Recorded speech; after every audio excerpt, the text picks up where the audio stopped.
Boa noite a todos. Estamos aqui mais uma vez com um projeto de extensão lendo C.S. Lewis. Eu sou o David Monteiro, aluno do doutorado em Química da UFMS, e hoje vou apresentar para vocês e moderar mais uma conversa sobre C.S. Lewis, né? Lewis é muito conhecido pela sua obra As Crônicas de Nárnia. É uma obra que foi reeditada nos últimos anos e foi adaptada para o cinema, né? Em três filmes, né? O Leão, a Feiticeira e o Guarda-Roupa, O Príncipe Caspian e O Peregrino da Alvorada. Hoje vamos falar um pouco mais sobre o Lewis. E vamos falar um pouco mais sobre a literatura fantástica e a relação de C.S. Lewis com um grande amigo, J.R.R. Tolkien. Um filósofo da religião, né, e pensador atual, Peter Kraft, ele, em uma biografia sobre o Lewis, o racionalista romântico, ele diz que C.S. Lewis não era um homem, C.S. Lewis era um mundo, né? Lewis era, além de um mundo, ele era um mundo rodeado por outros mundos. Lewis era amigo e compartilhava de um grupo de amigos chamado Inclix, né?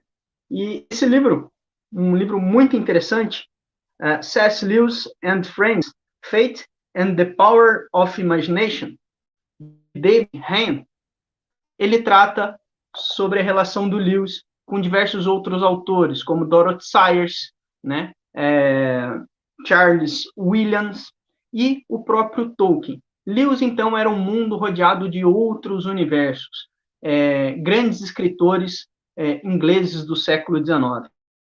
E hoje vamos ter uma conversa muito, muito, muito interessante sobre a relação do Lewis com J.R.R. Tolkien, e vamos fazer uma aproximação entre o mundo de Nárnia, de As Crônicas de Nárnia, e a Terra-média, de Senhor dos Anéis.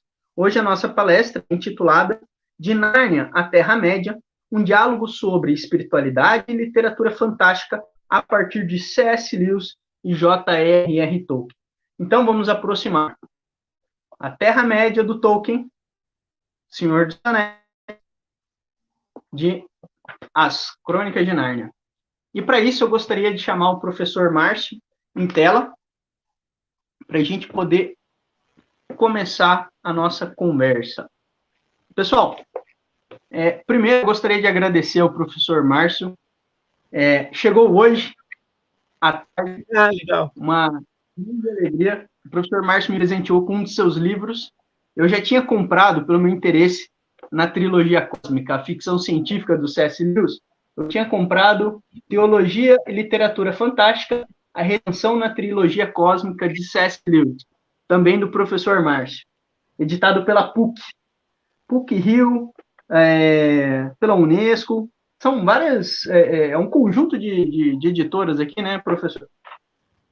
E isso. Hoje, com grande alegria, eu recebi um presente, a gente começou a se aproximar. Eu conhecia ele pelo livro, uma indicação de um amigo, e assisti a uma palestra dele num grupo de estudos de um pessoal do Rio de Janeiro, né? O Arthur, lá da UFRRJ, com um grupo de alunos dele, receberam o professor Márcio, assisti a palestra e foi muito rico. O Arthur me passou o contato do professor Márcio e nós começamos uma conversa. E recebi hoje Mística Cristã e Literatura Fantástica, em C.S. Lewis, também da editora PUC, da PUC-Rio, e junto com a editora Vozes Acadêmica. Um belo livro, pessoal. Professor Márcio, muito obrigado pela dedicatória, fico imensamente feliz, e hoje vamos ter esse bate-papo entre Lewis e Tolkien. Então, fiquem agora com o professor Márcio e sinta-se à vontade, professor. Até logo.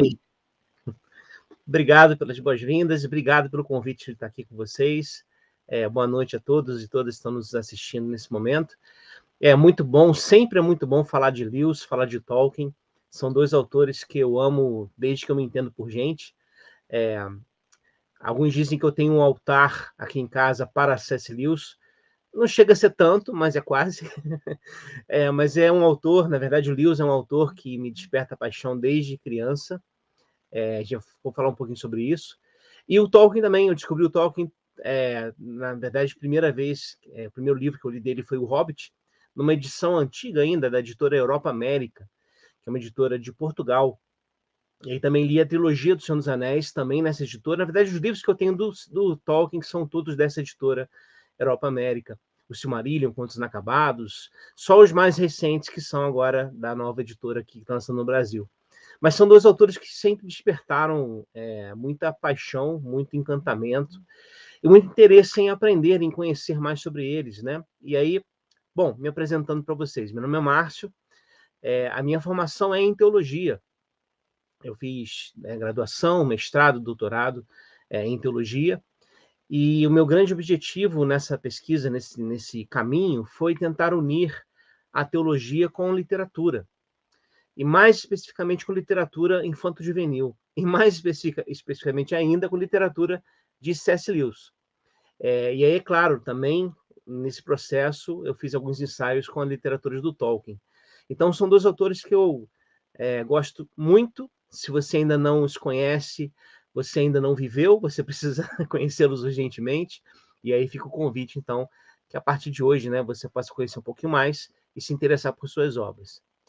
Eu aqui queria falar um pouco, então, sobre essa relação entre teologia, literatura, espiritualidade, literatura fantástica dos dois autores, e tentar pensar uma aproximação entre as suas obras, né, entre os seus temas, que transparecem nas suas obras e, principalmente, no caso aqui da nossa palestra, nas Crônicas de Nárnia e na trilogia O Senhor dos Anéis. Então, a gente vai trabalhar esses dois temas, essas duas obras, esses dois conjuntos de obras, mas não especificamente apenas eles. A gente também vai fazer pontuações a outras obras durante o processo. Para a gente, então, caminhar aqui, eu queria compartilhar com vocês uma tela, um arquivo. Deixa eu colocar aqui para vocês. Até para que possa servir como um caminho, né? um roteiro de viagem para a gente conversar um pouquinho, tá bom? E aí, desde já, eu quero incentivar você a se sentir numa sala de aula. Então, por favor, perguntas, comentários, né? Ao final a gente vai ter um tempo para conversar sobre isso. Não deixe de anotar, fazer a sua pergunta, a gente vai conversar a respeito. Bom, então a proposta é essa: de Nárnia à Terra-média, então um diálogo entre teologia, espiritualidade e literatura fantástica, a partir da vida e das obras desses dois autores, o Tolkien e o C.S. Lewis. E eu começo aqui, né, apresentando duas frases desses autores que lidam diretamente com a literatura fantástica e com o valor da fantasia. O Lewis diz o seguinte: boas histórias desse tipo, ele está aqui se referindo à literatura fantástica, especialmente contos de fada, está dizendo, boas histórias desse tipo, que são muito raras, são incrementos substanciais à vida. Elas conferem, como certos sonhos raros, sensações que nunca tivemos antes e ampliam nossa concepção da faixa de experiências possíveis. De igual forma, o Tolkien, também falando sobre contos de fada, diz: o belo reino, que é esse reino dos contos de fada, não pode ser capturado numa rede de palavras, porque uma das suas qualidades é ser indescritível, porém não imperceptível. Ou seja, a beleza, o encantamento que essas histórias trazem a nós, elas são indescritíveis, no certo sentido racionalista do termo, mas não são imperceptíveis, ou seja, nós percebemos esse encantamento. Essas duas frases desses dois autores, então, vão servir para a gente como parâmetro para pensar essas relações. Mas para a gente trabalhar isso, eu queria propor aqui uma base teórica para a gente pensar essa relação. Afinal de contas, teologia e literatura, né? Há relação entre isso, teologia e arte, teologia e literatura fantástica, teologia e conto de fada. Será que há, de fato, relação possível para falar de espiritualidade e esses textos? Então, eu estou trabalhando aqui os pressupostos para uma teopoética, que é exatamente a tentativa de relacionar teologia e literatura. Essa relação, que na verdade é uma relação de mão dupla, antes de tudo, ela não pode ser uma relação onde se instrumentaliza um elemento para obrigá-lo a falar do outro lado, né? Ou seja, Quando a gente fala da relação teologia e literatura, a gente não está propondo uma instrumentalização da literatura para forçá-la a falar algo de teológico. E nem o contrário. Cada área tem, obviamente, a sua especificidade. O que a gente está propondo é que há relações, há pontos de encontro entre esses dois universos. E para a gente pensar isso, eu coloquei aqui 3 elementos que nos ajudam a afirmar essa relação. Primeiro, a necessidade da arte e a pergunta pelo sentido. Num livrinho excelente chamado A Necessidade da Arte, o Ernest Fischer descreve como a arte é necessária à vida humana. Ele diz lá, por exemplo, que nos nossos antepassados, né, seres humanos como nós, mas nossos antepassados, ao criarem lá arte, ao pensarem, por exemplo, um vaso de barro, que é a construção cultural mais comum, enquanto o vaso, diz lá o texto, enquanto o vaso estava secando, chegou um dos nossos antepassados com um graveto e fez desenhos ao redor do vaso. Esses desenhos, eles não aumentaram em nada a durabilidade do vaso, eles não aumentam em nada a quantidade de água que cabe ali dentro. Eles são absolutamente inúteis, mas são absolutamente humanos. A arte é isso. A arte não é algo utilitário, a arte é algo necessário. E é necessário, como diria Ferreira Goulart, porque a vida não basta. A arte existe porque a vida não basta. E a arte em suas mais ricas dimensões. Literatura, música, pintura, escultura, enfim, todas as suas perspectivas são aqui espaços de viabilização de sentido, de vida humana. Então a arte é necessária. Dito isso, passo para um segundo elemento ali que nos ajuda a pensar essa relação, que é a experiência religiosa e a teologia da cultura em um teólogo alemão chamado Paul Tillich.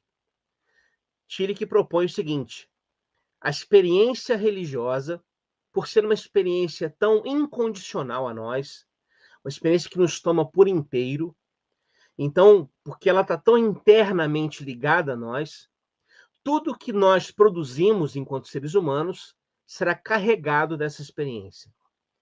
Então, não é, na verdade, uma forçação de barra pensar essa relação de espiritualidade e literatura. Na verdade, é só perceber que essa dimensão da espiritualidade humana é uma dimensão que nos constitui enquanto seres humanos. Então, quando nós temos essa experiência de encontro com o sagrado, e o Tillich aqui propõe, em primeiro lugar, em qualquer religião, depois ele até aproxima-se do cristianismo, mas essa experiência do sagrado é uma experiência tão íntima a nós, tão profunda, que quando nós produzimos algo, nós geramos esse algo a partir dessa experiência. Esse algo produzido é carregado de sentido. Então, nessa lógica, a arte se torna também um locus teológico, ou seja, um lugar teológico, um lugar de espiritualidade. É possível se encantar, né, com quadros, pinturas, esculturas, com música, né, com cinema, com filmes, etc. É possível se encantar com a literatura. E uma terceira perspectiva aqui que nos ajuda a sustentar essa base toda é a ideia de uma perspectiva integradora sobre o ser humano e sobre a vida. E aqui vale a pena ressaltar o pensamento do Edgar Morin, chamado pensamento complexo. Complexo não porque é difícil, mas complexo porque tem inter-relações. Morin propõe o seguinte: o pensamento humano ele está interligado. Então, não é cada ciência na sua própria área. Na verdade, as ciências estão umas dentro das outras. Elas estão se interrelacionando, mantendo a sua especificidade, mas se interrelacionando. Então, temos aqui uma leitura que é integradora da vida, uma leitura que nos ajuda a enxergar a realidade de uma forma mais inteira e não parcial. Esses 3 elementos são elementos que ajudam a pensar essa relação entre experiência religiosa, por um lado, e literatura, por outro. Então, a gente não está trabalhando aqui, como eu disse, uma instrumentalização da literatura, uma alegoria cristã, por exemplo. Nem Lewis, nem Tolkien fazem alegoria. Eles não, aliás, o Tolkien detestava alegoria. Não se trata aqui de pensar, como diz o Lewis, pensar em como evangelizar crianças, então vou criar uma história para evangelizar as crianças a partir da narrativa. Não é isso que ele faz. Ele apenas pensa num mundo, e nesse mundo, onde animais falassem, ele se pergunta, e se esse mundo necessitasse de redenção? Como seria essa redenção? E aí a narrativa surge a partir de imagens na sua mente. Então a gente está falando aqui que essa produção literária, né, da própria literatura, ela carrega consigo elementos que nos ajudam a pensar também em questões vinculadas a sentido, à espiritualidade e à própria teologia, tá bom? Então, isso aqui seria a nossa base inicial. E aí eu faço aqui menção, né, saindo um pouquinho do Tolkien do Lewis, mas menção a um outro livro também importantíssimo, que se você ainda não leu, você também não viveu ainda, que é O Pequeno Príncipe.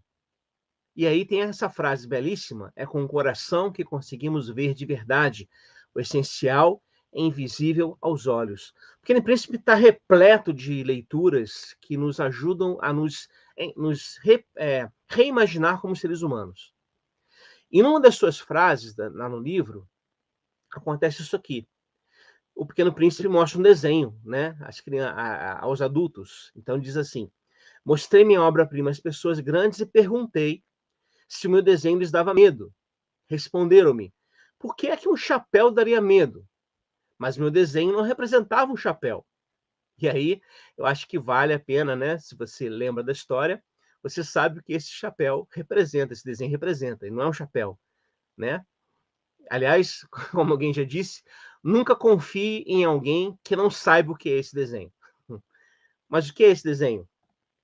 Diz lá. Desenhe, então, o interior da jiboia, a fim de que as pessoas grandes pudessem compreender. O que ele desenhou foi um elefante que uma jiboia engoliu. E aí ele termina com essa frase.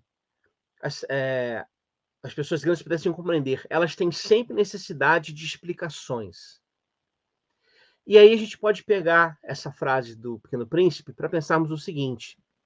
Será que a gente perdeu hoje o encantamento na visão de mundo? Será que a gente sofre do que o Rubem Alves chama de adultice? Essa doença de ser adulto, mas não no sentido positivo do termo, mas um adulto mecanizado, um adulto mercadológico, um adulto que, na verdade, está muito mais vinculado a leituras tecnicistas da vida do que a formação como um ser. Será que é isso? Para a gente pensar um pouquinho sobre isso, eu quero retornar aqui a René Descartes, que estabelece um método que nos ajuda, que na verdade ajudou o Ocidente a se formar na modernidade. Ele diz, dubito ergo cogito ergo sum, ou seja, eu duvido, logo penso, logo existo. Descartes quer chegar ao conhecimento da verdade e a forma que ele encontra para fazer isso é duvidar de tudo. Mas de uma coisa ele não pode duvidar, é de que ele está duvidando. Então, se ele duvida, ele pensa. E se ele pensa, ele existe. O que Descartes faz é reduzir a vida humana à razão. A razão se torna o critério máximo de leitura do mundo. Se desenvolve a partir daí, século XVI, XVII, XVIII, XIX, até o século XX, primeira metade, se desenvolve um racionalismo fechado e dualista. Fechado porque entende que a razão é a única forma de acessar a realidade. E dualista porque coloca a razão como superior às demais dimensões da vida. Então a razão é superior à afetividade, a razão é superior ao corpo, a razão é superior a qualquer coisa que a gente possa imaginar que faz parte do ser humano. Como diz aqui um autor, a afirmação da superioridade da razão frente às demais capacidades cognitivas humanas é o fruto mais amadurecido do cartesianismo. O cogito ergo sum de Descartes estabeleceu um novo padrão para a relação do homem com seu meio, relação sujeito-objeto. Então, o meio em que o ser humano está é agora objeto de estudo. Objeto que pode ser dissecado. Então, a própria existência é vista como esse objeto passível de dissecação em prol da promessa de um progresso sem limites. O que a gente encontra aqui é a porta de entrada, por exemplo, para uma instrumentalização da natureza. A natureza perde o seu ar de sagrado, de criação, e se torna depósito de matéria-prima a serviço de uma proposta de crescimento econômico infinito. Perceba que a gente está trabalhando aqui um ser humano partido, um ser humano não integrado, mas um ser humano dividido, dualista, em oposição. A razão tornou-se critério de leitura de tudo. Aliás, sobre esse assunto, o Ernest Fischer diz o seguinte, ele falando da arte, né, do valor da arte para a vida humana, ele diz assim, é verdade que a função essencial da arte para uma classe destinada a transformar o mundo não é de fazer mágica, e sim é de estabelecer e incitar a ação. Mas é igualmente verdade que um resíduo mágico na arte não pode ser inteiramente eliminado, de vez que sem este resíduo provindo da sua natureza original, a arte deixa de ser arte. Em todas as suas formas de desenvolvimento, na dignidade, da comicidade, né, o elemento cômico engraçado, na persuasão e na exageração, na significação e no absurdo, na fantasia e na realidade, a arte tem sempre um pouco a ver com a magia. A arte é necessária para que o homem se torne capaz de conhecer e mudar o mundo. Mas a arte também é necessária em virtude da magia que lhe é inerente. O que o Ernest Fischer está destacando, não só aqui, mas no restante do livro, é que essa leitura mecanicista do mundo que o Descartes propõe, essa leitura de um relógio que funciona, que perde-se o encantamento da vida como um todo, essa leitura é prejudicial. E a arte é capaz de resgatar esse elemento, porque a arte lida com a magia. A magia no sentido de encantar o mundo. E sobre isso, tanto o Lewis quanto o Tolkien são muito parceiros na sua crítica a esse, entre aspas, espírito moderno. Diz lá o Colin Duriez, no seu livro O Dom da Amizade, que é um excelente livro sobre os dois. Ele diz assim, no âmago da amizade de Tolkien e Lewis estava sua compartilhada antipatia pelo mundo moderno. Não se opunham a dentistas, ônibus, chope ou outras características do século XX, mas sim ao que viam como a mentalidade subjacente do modernismo. Não eram contra a ciência ou os cientistas, mas contra o culto à ciência, encontrado no modernismo, e sua tendência a monopolizar o conhecimento, negando abordagens alternativas através das artes, da religião e da sabedoria humana comum. Tolkien e Lewis acreditavam que essa mentalidade era um mal-estar que representava uma séria ameaça à humanidade. De novo, claro, né, eles não são anti-ciência, mas eles são anti-cientificismo. Porque de qual forma, como pode acontecer, como pode surgir um fundamentalismo religioso que é prejudicial à vida, também é possível surgir um fundamentalismo científico que também é prejudicial à vida. Porque são leituras bipolares, são leituras dualistas e não integradoras. Então, o que eles criticam, e aí lá no grupo dos Inklings, né, que o David mencionou agora há pouco, o que eles criticam é exatamente uma certa visão de mundo que tira o encantamento do mundo. Aliás, a trilogia cósmica do C.S. Lewis, além do Planeta Silencioso, Perelandra e Uma Força Medonha, surgiu devido a uma aposta que Lewis e Tolkien fizeram entre si, pensando o seguinte, criticando por que não há literatura, a boa literatura de fantasia, no seu tempo. O que eles encontravam muitas vezes era a literatura de fantasia como escapismo, ou com tons mercadológicos. E aí eles fazem uma aposta, o Tolkien escreve uma viagem no tempo e o Lewis escreve uma viagem espacial. Enfim, é interessante pensar sobre isso. Mas vamos lá. Esse é o Lewis. Então é uma pausa nesse momento para dar 3 vivas a C.S. Lewis, tá bom? O Lewis, ele, quando era criança, ele se olhou no espelho e disse, você é o Jack. E ele quis ser chamado assim durante toda a sua vida, né? Ele se autopropõe esse nome, tá? O Jack, ou o Lewis, eu tive meu primeiro encontro com ele a partir de um desenho animado chamado O Leão, a Feiticeira e Guarda-Roupa, que passava na TV educativa lá nos anos 80. Então, quando assisti isso, eu tinha uns 7, 8 anos de idade, quase 9 anos de idade. E eu me lembro que o impacto dessa história sobre mim foi muito grande. Não pela perspectiva religiosa, porque eu não entendia muita coisa naquele momento, mas pela perspectiva da fantasia, do elemento mágico, de pensar que talvez a realidade não era apenas esgotada nos sentidos, naquilo que eu via e percebia com os sentidos, mas havia algo a mais, havia o real, que era maior do que a realidade. Esse elemento me marcou profundamente. E longe de gerar escapismo da realidade, ao contrário, me deu um novo olhar para essa realidade. Um olhar que não se esgotava na racionalização, mas que, sem rejeitar a razão, redimia essa razão, dando um olhar mais integrador, mais completo sobre o mundo. Então, a fantasia, a literatura de ficção, me fez muito bem, muito bem.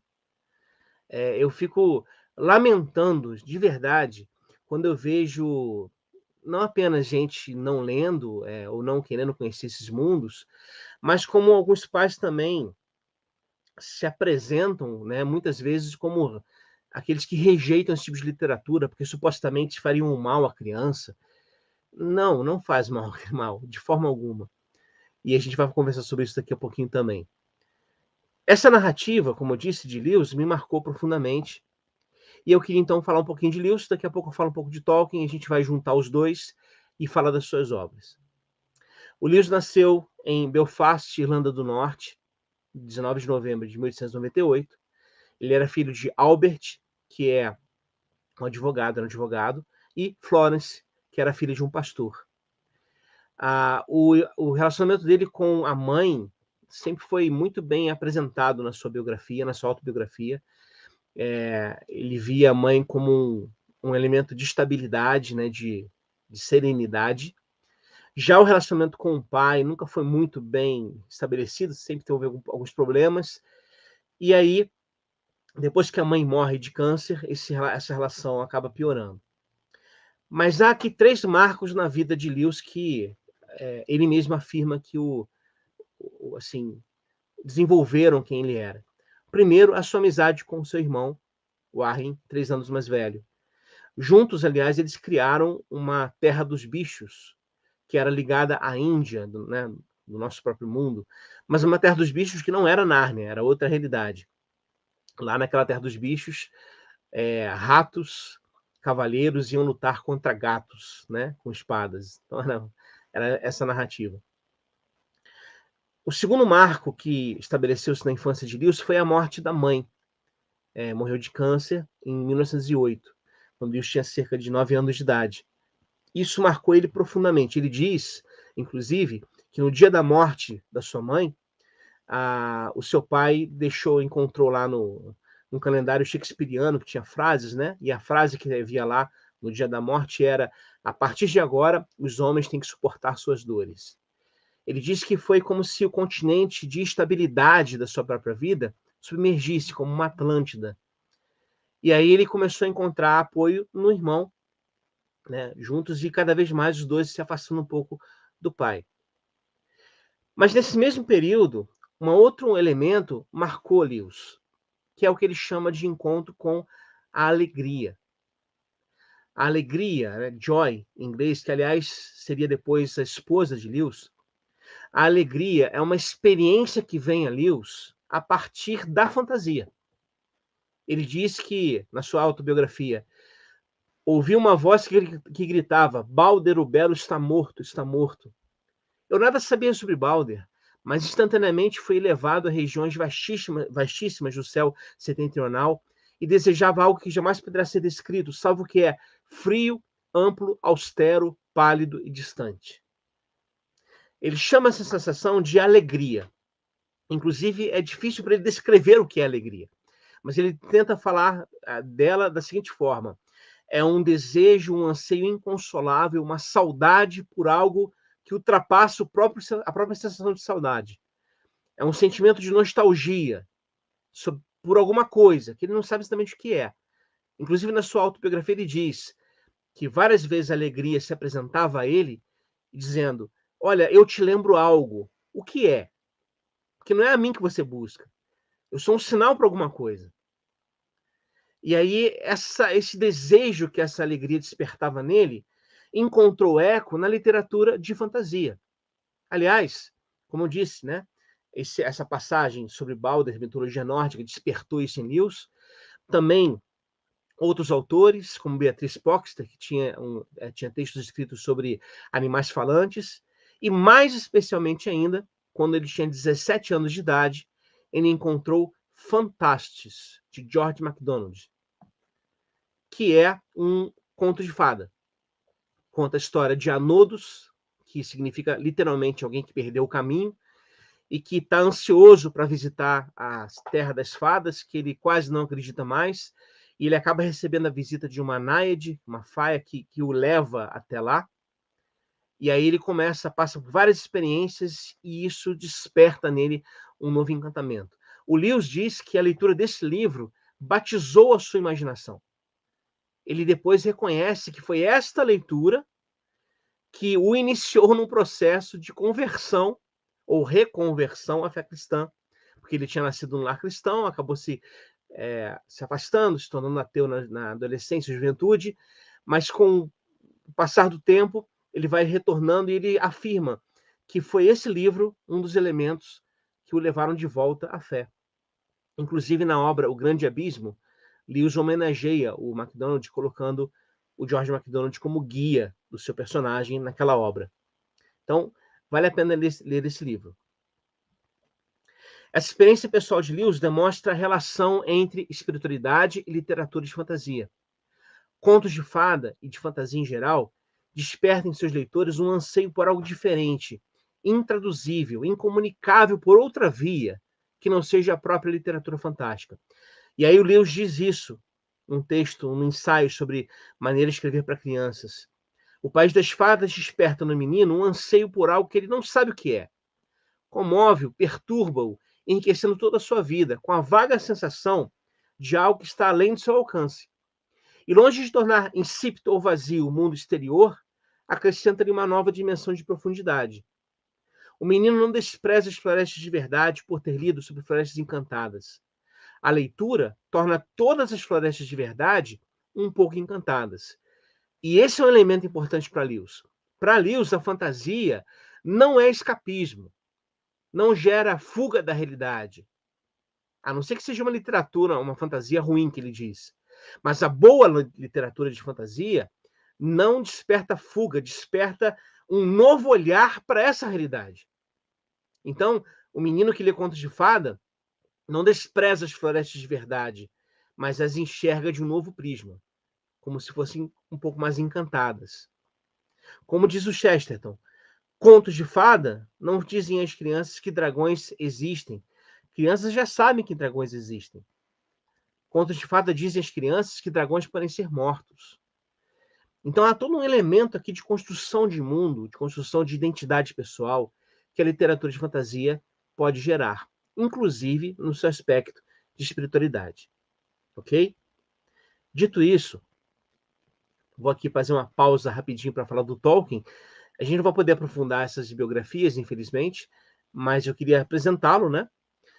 O Tolkien nasceu na África do Sul, em Bloemfontein. Seus pais eram Arthur Helwig Tolkien e Mabel, e eram ambos cidadãos ingleses.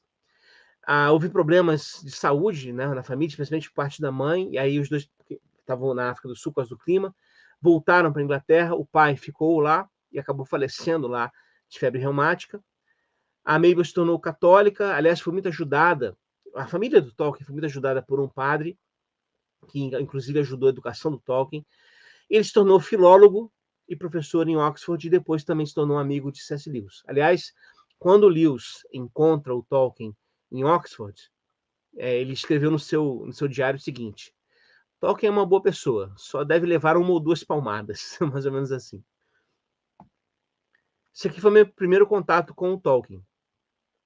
Eu li essa obra da Europa América, O Hobbit. E depois a trilogia O Senhor dos Anéis, que é maravilhoso, né? É sensacional. O Tolkien apresenta mais um pressuposto para a gente pensar o valor da literatura fantástica como expressão da vida humana e também da própria espiritualidade. Ele chama esse conceito de subcriação. O Tolkien diz que há uma convocação a nós, seres humanos, a subcriar. E isso gera a construção de uma narrativa. Essa perspectiva que ele apresenta está desenvolvida num poema chamado Mitopoeia. Esse poema, aliás, é bastante possível que ele tenha sido feito para responder às críticas de Lewis sobre o mito. Lewis ainda no seu processo de conversão, entendia que os mitos eram mentiras. E o Tolkien afirma que não. Os mitos são forma de dizer algo que não pode ser dito de outra forma, a não ser dessa forma metafórica. Então, esse poema trabalha exatamente essa relação entre o mito e o real, entre a realidade, ou seja, o que a gente pode ver com os sentidos, e o real, aquilo que não rejeita a realidade, mas está além dela. Embora seja possível traçar vínculos com a filosofia platônica, essa não é a leitura de Tolkien. Tolkien não propõe uma rejeição à realidade. Para ele, subcriação e o próprio mito eles são necessários para dizer de forma metafórica o que só pode ser dito de forma metafórica. Por quê? Porque a linguagem humana tem limites, a linguagem religiosa tem limites. Aliás, no campo da teologia, se desenvolve cada vez mais uma teologia negativa, no sentido de se reconhecer como incapaz de dizer Deus de forma plena. Quando se fala Deus, o que nós falamos não é o ser de Deus. Já dizia o Paul Tillich, né, que confundir a minha fala sobre Deus com o próprio Deus é praticar idolatria. Por isso, dizia Tillich, Deus é símbolo para Deus. Deus, da minha fala teológica, é símbolo para o Deus mistério, para o Deus verdadeiro, que permanece misterioso, porque ele é absoluto e nós somos relativos. Então há um limite para a linguagem teológica, há um limite para a linguagem religiosa. E esse limite, ele é preenchido, né, e determinado pela linguagem do mito, para o Tolkien. O poema fala de criação e imaginação. Como é que é a ideia do poema? As coisas criadas, árvores, montes, estrelas, etc., receberam esse nome por nomeação humana, fomentada pela sua capacidade imaginativa. Ora, se tais coisas são nomeadas, seus nomes são invenções humanas sobre realidades existentes. Da mesma forma, argumenta Tolkien, o mito é uma criação humana sobre a verdade. Embora falhos e às vezes opacos e desfigurados, ainda assim os mitos retêm em si mesmo fagulhas da verdadeira luz, da verdade eterna que está presente em Deus. O Tolkien era profundamente católico, né? Isso transparece nos seus textos. Ao criar, o ser humano exerce o seu direito intrínseco, refletindo em sua criação. E para Tolkien, esse é o valor da fantasia, o caráter do seu próprio criador. Diz lá o poema. O coração do homem não é composto de mentiras, mas extrai alguma sabedoria do único sábio e ainda o relembra. Embora alienado, o homem não está totalmente perdido ou mudado. Desgraçado ele pode estar, mas não destronado, e mantém os trapos da nobreza em que foi trajado. Seu domínio do mundo pelo ato criativo não é seu para adorar o Deus artefato.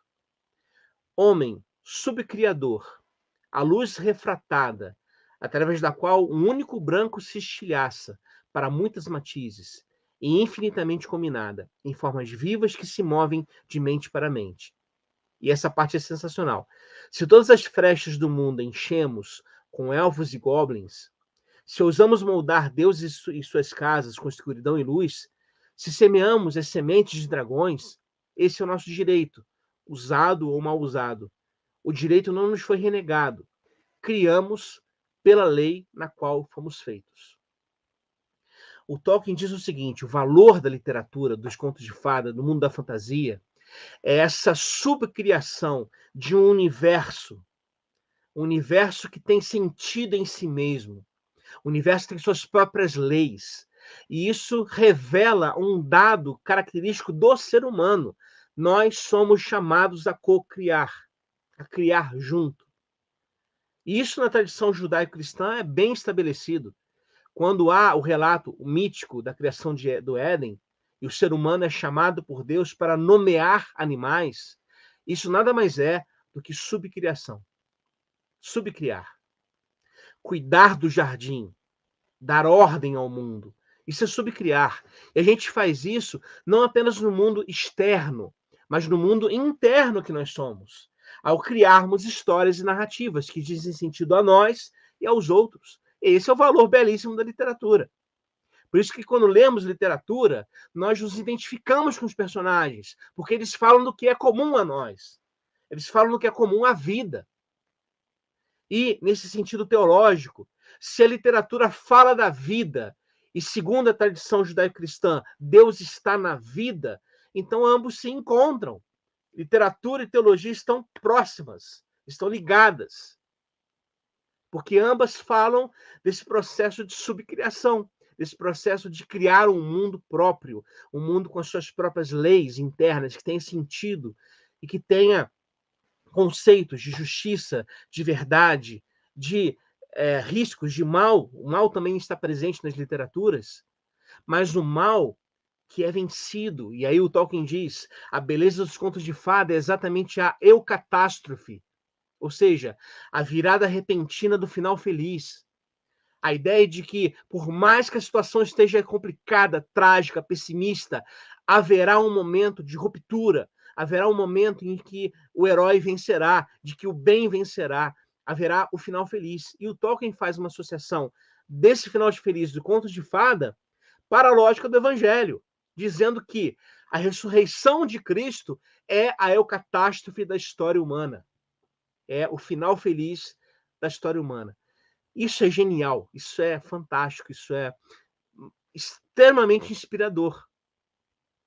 Porque não apenas resgata o valor dessa literatura, que durante muito tempo foi considerada como literatura de menor qualidade, contos de fada no século XIX foram restritos ao universo infantil. E o Tolkien é muito sábio ao dizer que quem acha que conto de fada é coisa de criança, não entende nem o que são crianças, nem o que são contos de fada. Porque contos de fada é parte também da grande literatura, a literatura infanto-juvenil, que tem algo a dizer. Ler os textos de Monteiro Lobato, ler os textos do Tolkien, do C.S. Lewis, ler os textos de ficção científica do Isaac Asimov, do Frank Herbert, possuem para nós reflexos que nos mostram como é o mundo. Isso nos ajuda a recriá-lo. E aí, a partir disso, então, eu vou falar um pouquinho sobre essas teologias presentes nessas obras, não todas, claro, mas antes eu queria aqui destacar uma coisa interessante. Isso aqui é uma carta que o Lewis escreveu ao seu amigo de infância, o Arthur Greaves, após ter lido o esboço do Hobbit. Aliás, se a gente hoje conhece O Senhor dos Anéis, a gente precisa agradecer ao Lewis, porque foi o Lewis que incentivou o Tolkien a escrever, a continuar escrevendo. Nos Inklings, naquele grupo que o Tolkien e o Lewis faziam parte, as obras que eles escreviam eram lidas, né, uns para os outros. Foi ali que o Leão Feiticeiro Guarda-Roupa foi lido pela primeira vez, foi ali que o esboço do Hobbit foi lido pela primeira vez. E aí o Lewis diz o seguinte numa carta: foi esquisito ler esse conto de fadas. É exatamente o que ambos teríamos almejado escrever ou ler em 1916. De modo que se sente que ele não está inventando, mas meramente descrevendo o mesmo mundo para o qual todos os três temos passaporte. Ele, né, o Tolkien, concordou em que, para o que nós queremos dizer com romance, precisa haver pelo menos a alusão de outros mundos. É preciso ouvir a trompa da terra dos elfos. Isso é bem interessante. E aí eu queria concluir essa fala apresentando, então, elementos de teologia e espiritualidade na obra de Lewis e Tolkien. A gente já mencionou algumas coisas, mas acho que vale a pena ressaltar algumas questões.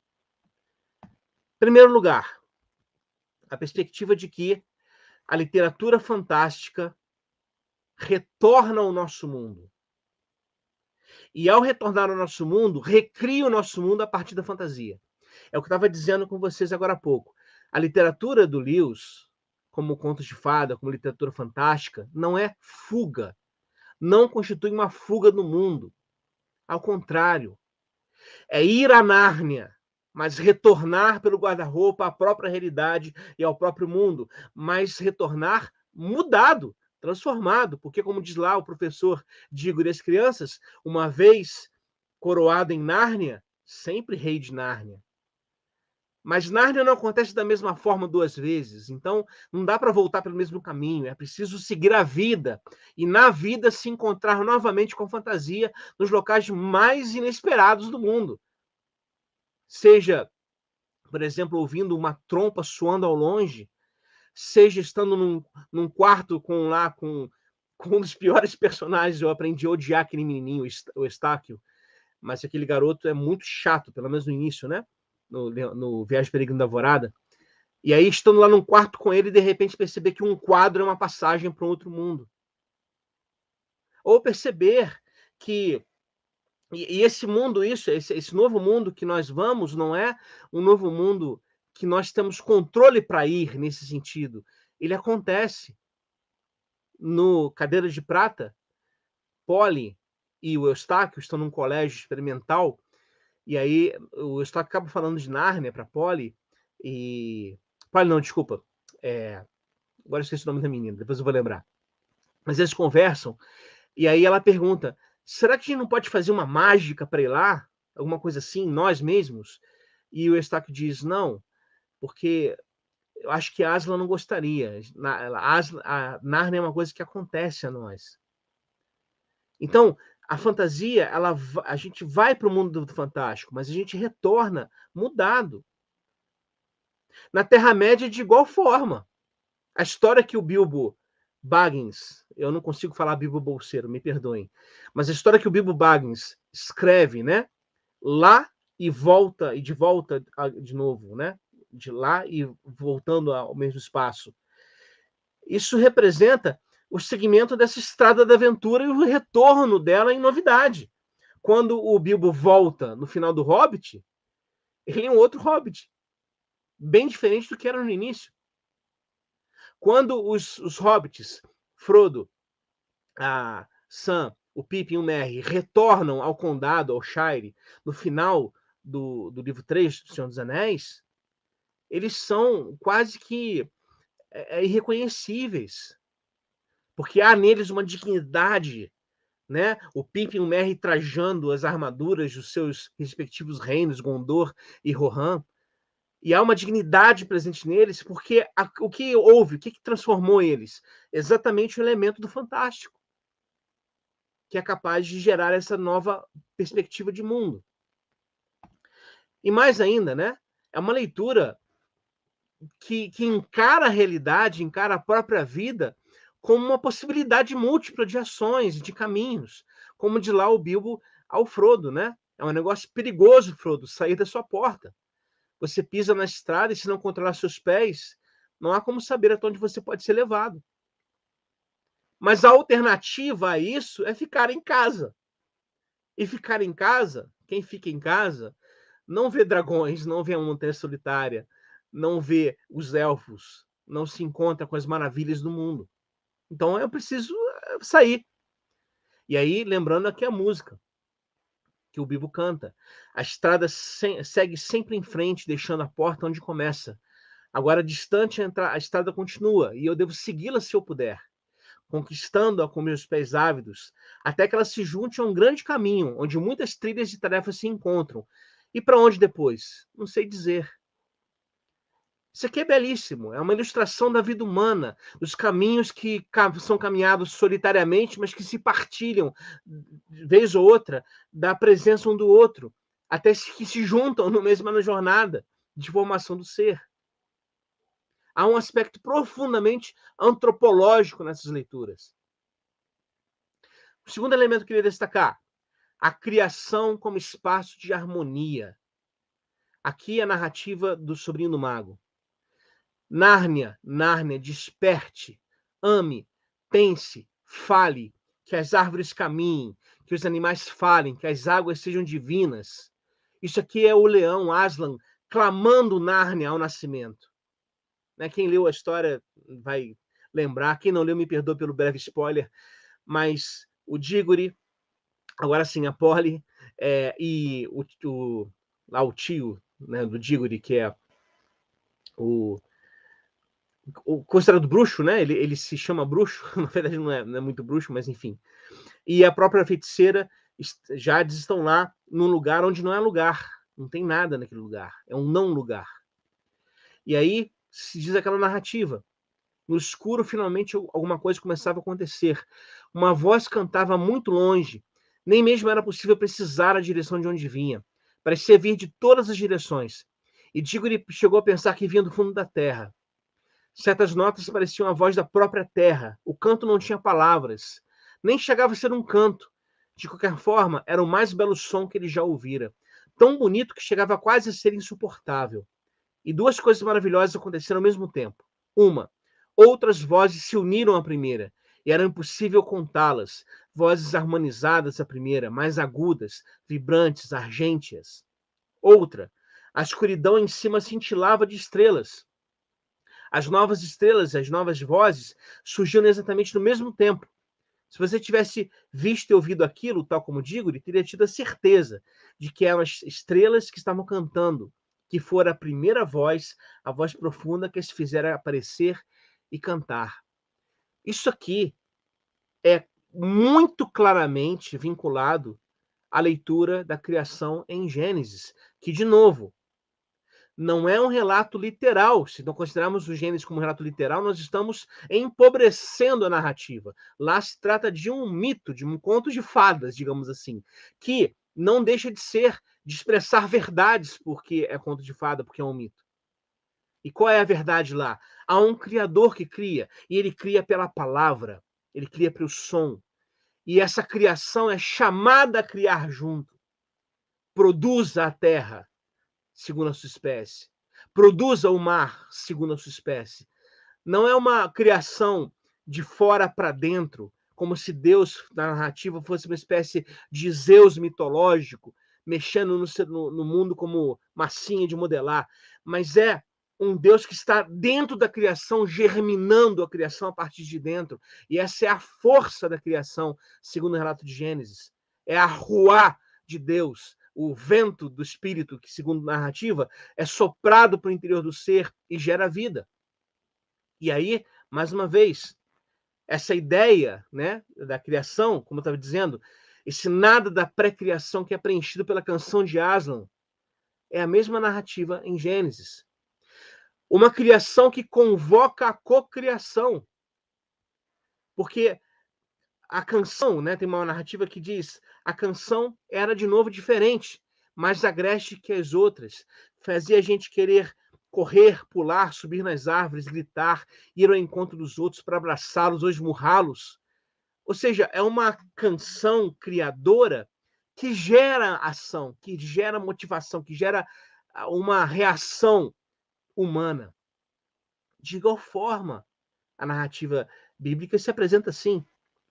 Aliás, o Lewis retoma essa ideia de uma experiência com o sagrado que gera reações múltiplas no terceiro livro da série da trilogia cósmica, quando ele diz que os Eudil, né, que seriam os Oiarsas, que seriam os representantes de cada planeta do sistema solar, descem a Tulkandar, descem à Terra.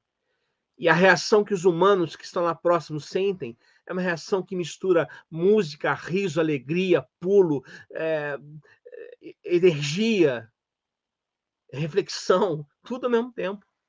Isso é muito legal. O fato de Aslan dizer, criaturas, eu lhes dou a si mesmas, dou-lhes para sempre essa terra de Nárnia, entrego-lhe as matas, os frutos, os rios, entrego-lhes as estrelas, entrego-lhes também a mim mesmo. Olha que interessante. O próprio Deus se entrega a sua criação, não evidentemente como posse, mas como dom, como dádiva, que mantém a vida humana acontecendo. Diz lá, seus também são os animais mudos, cuidem deles com bondade, mas não lhes sigam os caminhos, sob pena de perder a fala, pois deles foram gerados e a eles poderão retornar. Aqui uma perspectiva interessante. A fala aqui é um distintivo, é um sinal da humanidade desses animais. Os animais falantes de Nárnia. Nesse sentido, eles são humanos. Porque o Lewis, não apenas aqui, mas também na trilogia cósmica, deixa muito claro que humanidade não é questão de forma física, mas é questão de ser. Então, por exemplo, a feiticeira Jades, diz lá o senhor Castor, não deixem que elas vos engane, porque ela pode parecer humana, mas ela é filha de feiticeiro, não tem nada de humano ali. E, ao mesmo tempo, os animais são esses animais humanizados. E lá na última batalha, o que acontece lá é que os animais que se desumanizaram no processo na vida acabam perdendo o dom da fala e nunca mais falam. Aqui, voltando ali, o primeiro rei e a primeira rainha de Nárnia dão nomes aos animais igualzinho às lápides de Gênesis, cuidam do mundo, né? Surge a alegria da primeira piada. O ser humano aqui em Nárnia é lido em perspectiva integradora. E aí o mesmo ocorre, lá em Gênesis, o mesmo ocorre também em Nárnia. Os animais falantes de Nárnia. Como eu estava dizendo. A criação é valorizada como lugar litúrgico. Né? E aí o Salmo 22 diz, tudo no seu tempo diz glória. O oposto disso é vivenciado pelo tio André. Porque enquanto está todo mundo lá encantado com a música de Aslan, o tio André só escuta rognados, né? O barulho de um leão. E quando o leão tenta falar com ele, não consegue. E aí Aslan diz, ele se colocou num lugar que eu não posso alcançá-lo. E qual é esse lugar? Um olhar mercadológico sobre a criação, porque, afinal de contas, aqui dá fruto, né? Tudo está sendo produzido. Então, se eu engarrafar o ar aqui e vender em Londres, eu vou ficar rico. É o pensamento do tio André diante do que ele vê. Bom, em Tolkien, a mesma lógica acontece sobre a criação no Silmarillion. Né? E aí, no Silmarillion, e eu vou ler aqui para vocês essa narrativa, não toda, evidentemente, mas só algumas passagens. Olha só, diz assim o texto. Havia Eru, o único, que em Arda se chama Ilúvatar. Ele fez primeiro os Ainur, os sagrados, que eram filhos do seu pensamento e que estiveram com ele antes de alguma coisa mais ser feita. E falava-lhes, e falava-lhes, propondo-lhes temas de música. E eles cantavam perante ele, que ficava satisfeito. Mas durante muito tempo cantavam só um de cada vez, ou pouco juntos, enquanto os restantes escutavam, pois cada um compreendia apenas aquela parte da mente de Ilúvatar, de onde proviera, e só lentamente ia se compreendendo seus irmãos. E aos poucos a música vai se harmonizando, vai acontecendo. Aí diz assim, Ilúvatar disse-lhes, o tema que vos anunciei, quero que agora façais juntos em harmonia uma grande música. E como acendi a voz a chama imperecível, demonstrarei os vossos poderes no adorno desse tema, cada um com seus próprios pensamentos e engenho, se assim quiser. E aí eles começam a cantar. Mas aí diz a narrativa que um deles começa a cantar uma canção distinta, uma canção diferente, que não está em harmonia, que não se combina com aquela diversidade que estava sendo proposta. O problema não é nem não estar em harmonia, porque pareceria então que uma canção destoante seria destroçada, seria ignorada, mas não. O problema aqui é que a canção que está sendo feita por, né, que depois por aquele que vai se tornar o Melkor, primeiro Senhor das Trevas, essa canção ela quer ser única, ela quer ser o padrão. E isso não cabe na diversidade. Gente, isso aqui é uma releitura do mito da criação, dessa criação que é feita em diversidade, dessa liberdade para ser co-criador e convite para cantar junto, e o mito da queda de Satanás, de Lúcifer, que na tradição cristã se desenvolveu com o passar dos anos. Ok? Bom, deixa eu avançar aqui. E em terceiro lugar, gente, a proposta da redenção. Lá em Nárnia, isso acontece muito claramente. Leão Feiticeiro Guarda-Roupa Se diz, o mal será bem quando Aslan chegar, ao seu rugido a dor fugirá, nos seus dentes o inverno morrerá, na sua juba a flor há de voltar.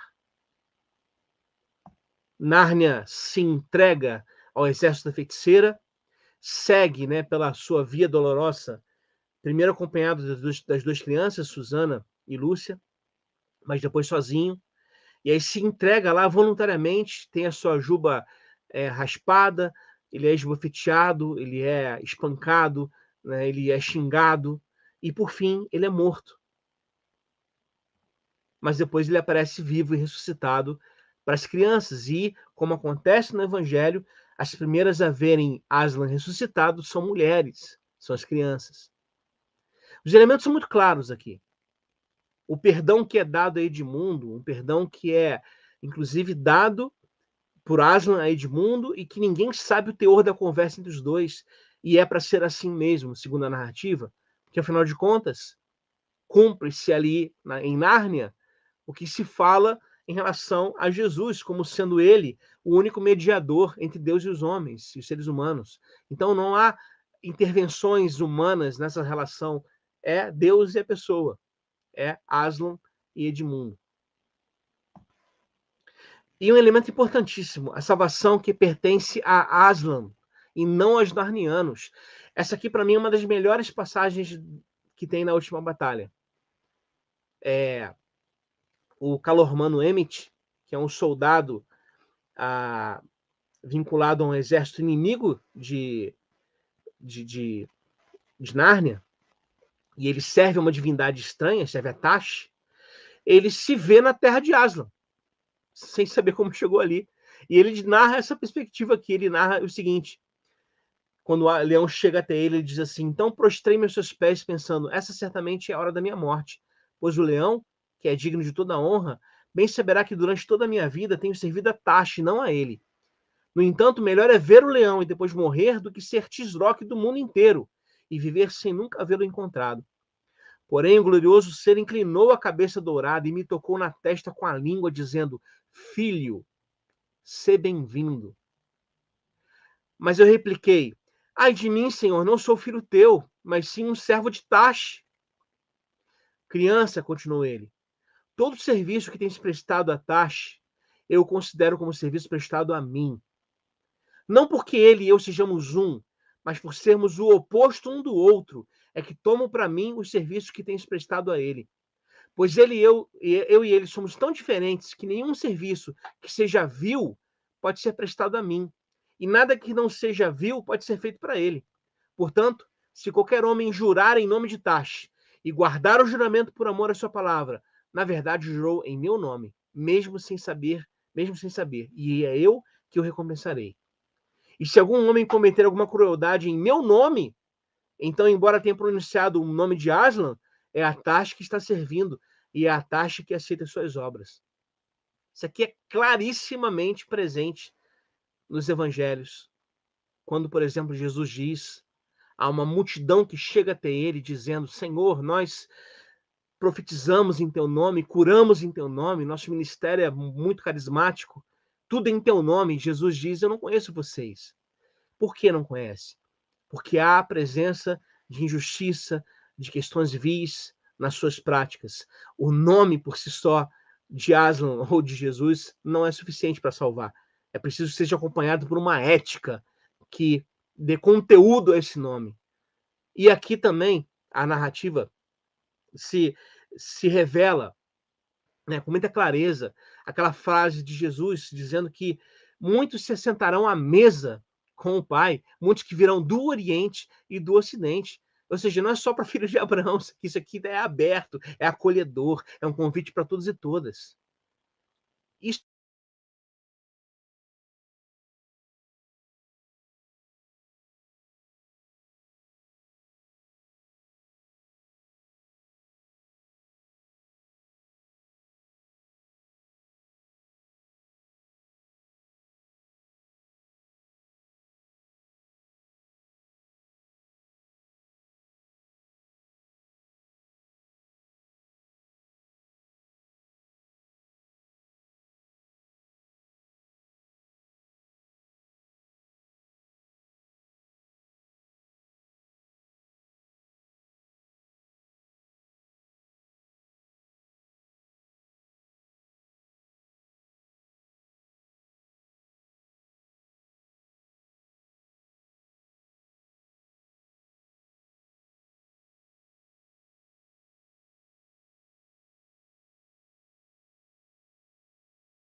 Professor Márcio, o seu microfone está fechado.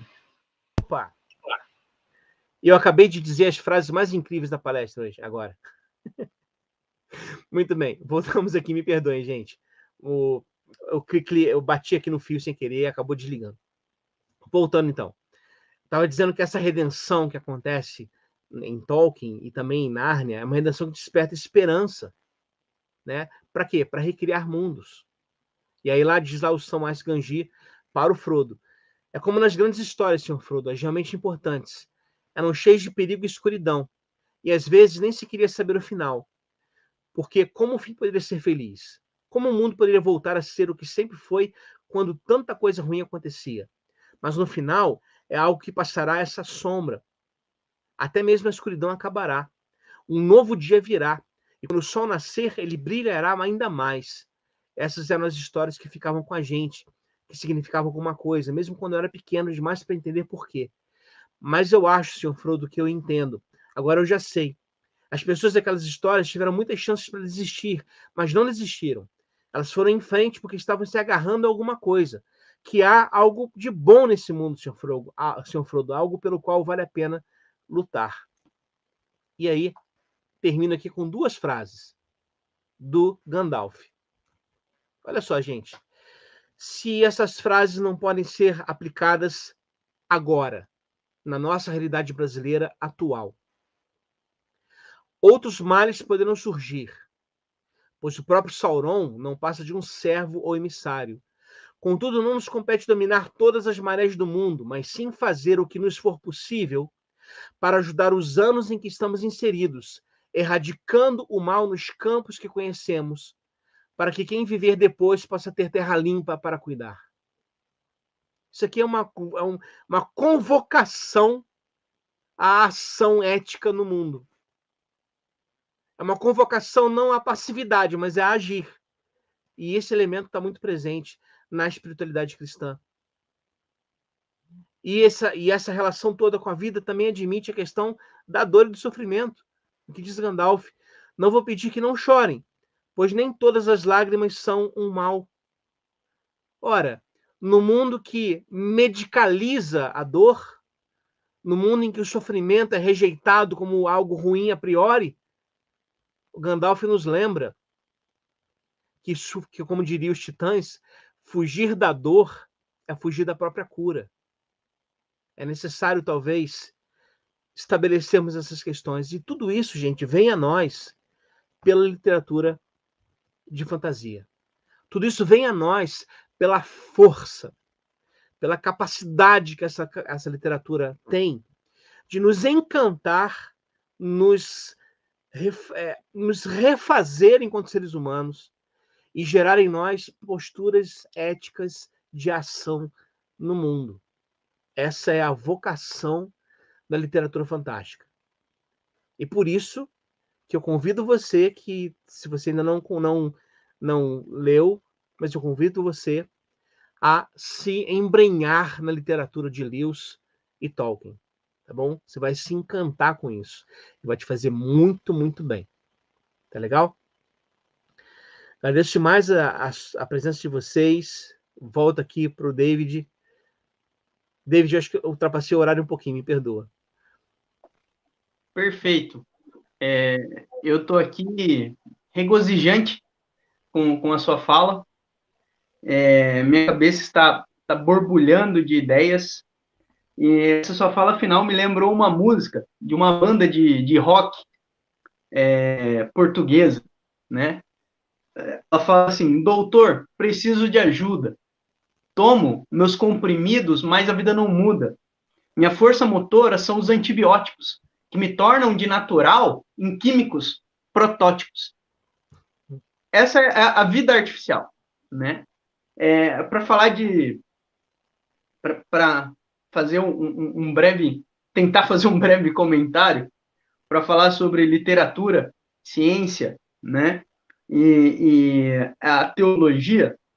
Esse livro muito interessante, do Adam Roberts, A Verdadeira História da Ficção Científica, do preconceito à conquista das massas, ele retorna à raiz da ficção científica, não ao século XIX, né? que é um momento de transição entre a filosofia natural e o cientista profissional, mas no século XVII, e tradições da Reforma e a tradição da espiritualidade católica moldaram a literatura. Mas ele fala justamente que no século XIX nós temos uma ruptura da cultura, entre duas culturas, e ele usa o argumento do C.P. Snow, né? Que nós criamos uma separação entre uma cultura humanística com uma cultura cientificista, né? E aí que entra a questão de como o Lewis e o Tolkien, na sua crítica ao pensamento da modernidade, nas suas obras ficcionais, eles retornam à ideia do mito como essa narrativa que nos oferece novamente uma estrutura de significado e sentido dentro de uma história muito maior, né? E assim, eu separei alguns textos enquanto você falava, por exemplo, o Sobre Histórias, do C.S. Lewis. Tem um texto muito interessante que ele... Aqui, ó. Exatamente. Exato. Quando ele fala da postura do Tolkien com relação aos contos de fada. Contos de fada não eram coisas de crianças, né? Mas podiam ser aproveitadas tanto por adultos quanto por crianças. E o Lewis ainda tem... Agora eu não me recordo do texto, mas ele tem uma frase que é muito emblemática. Se um texto não é digno de ser lido quando você tem 10 anos, ele não é digno de ser lido nunca, né? E ele fala aqui sobre a questão do mito em todas as idades, né? Se é bem usado pelo autor, entende ao leitor correto, ele tem o mesmo poder, generalizar enquanto permanece concreto, apresentar de forma palpável, não conceitos ou mesmo experiências, mas classes inteiras de experiências, destacar irrelevâncias. Mas em seu melhor pode fazer mais, pode nos dar experiências que nunca tivemos e, portanto, em vez de comentar a vida, pode enriquecê-la. Estou falando, é claro, sobre a coisa em si, não de minhas próprias tentativas. Juvenis, de fato, tenho de menosprezar o sono porque as crianças dormem profundamente? Ou o mel porque as crianças gostam dele? E no comentário que o Lewis faz ao texto do Tolkien, O Senhor dos Anéis, e diga-se de passagem, né? O Lewis indicou o Tolkien, indicou O Senhor dos Anéis ao Prêmio Nobel de Literatura, né? E uma das suas indicações, ele indicou o Tolkien ao Prêmio Nobel. Ele coloca o seguinte, sobre os contos de fada e essa realidade, né? Ao colocar pão, ou ouro, cavalo, ou maçã, ou as próprias estradas em um mito, não os retiramos da realidade, nós os redescobrimos. Enquanto a história persistir em nossa mente, as coisas reais são mais elas mesmas. Os mitos, então, nos levam a uma realidade muito maior. E no final disso, o experimento na crítica literária, o Lewis fala justamente sobre o poder da realidade, da grande literatura de nos levar a um mundo, a novos mundos, a novas experiências, que nos fazem nós sermos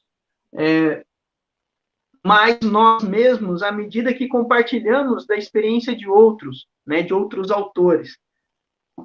Isso, basicamente, é o uso da imaginação, da razão, que o Lewis tanto diz que a razão é um órgão da verdade e a imaginação é um órgão do significado. Então, o que o Lewis propõe é colocar o homem novamente no mundo como um agente consciente, alguém que não é só um químico protótipo ou uma máquina automática ou um extrativista como o tio André, né? Mas alguém que realmente interage na realidade com consciência, com senso de realismo, mas um realismo que nunca desperdiça o fantástico. Isso é magnífico. E a sua fala hoje deixou bastante claro isso. E, bom, se eu continuar aqui, vamos ficar só numa conversa entre nós dois, professor. Eu acho isso muito incrível. E eu gostaria agora, pessoal, de abrir para pergunta, para as perguntas, ok? Tem uma da Sara. Você consegue ler, professor? Professor, como aproximar ou possibilitar o público infanto-juvenil para sentirem e vislumbrar o que o senhor mencionou na sua infância? Há alguma sugestão sobre?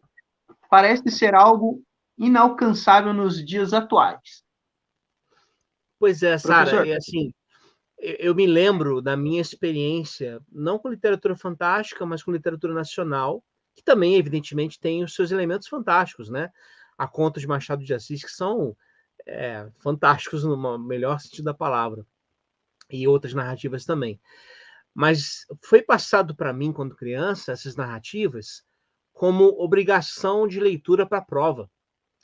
E isso mata a alegria de leitura, né? Isso é um problema. Ler para fazer algo, ler para fazer um trabalho, um resumo. Isso era horrível. Eu me rebelava contra isso. Eu me lembro que eu ia na biblioteca da Universidade da Cidade. Eu moro aqui em Petrópolis, estado do Rio de Janeiro. Eu ia na biblioteca de Petrópolis, municipal, buscava uma enciclopédia que tinha lá, porque não tinha internet no meu tempo, né? Buscava uma enciclopédia e tinha lá o resumo do livro e eu decorava o resumo para a prova. E aí, assim, demorou muito tempo para eu recuperar esse amor pela literatura nacional.